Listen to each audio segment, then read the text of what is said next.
உங்களுக்கு யாவருக்கும் தேவன் இன்றைக்கு ஒரு எச்சரிப்பின் சத்தத்தை கொடுக்கிறார். தேவ பிள்ளைகளே, தன்னுடைய செல்வ பெருக்கம்தான் உங்கள் பலன் என்று சொல்லி நம்பி வாழாதபடிக்கு, உங்களுக்கு பலன் என்று சொன்னால் அது தேவன்தான், தேவ கிருபைதான் உங்களை இதுவரையிலும் வாழ வைத்துக் கொண்டு வருகிறது என்று சொல்லி, தேவனே என் பலனும் என் கீதமும் என் கோட்டையும் என் கண்மலையுமா இருக்கிறார் என்று சொல்லி தேவனை பலனாக கொண்டிருக்கிற மனுஷன் பாக்கியவான் என்று சொல்லுகிற ஒரு வாழ்க்கையை நீங்கள் வாழ வேண்டும் என்றுதான் தேவன் விரும்புகிறார்.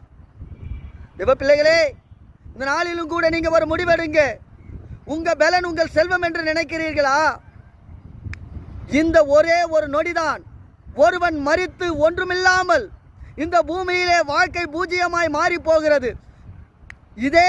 இந்த ஒரே ஒரு செகண்ட் தான் தேவன் மரித்தவனையும் உயிரோடு எழுத்து இந்த பூமியிலே ஆசீர்வாதத்தையும் கொடுத்து ஐஸ்வர்யானவை மாற்றி வாழ வைப்பதற்கும். தேவ பிள்ளைகளே, இன்றைக்கு நீங்க உங்க பலன் யார் என்று சொல்லி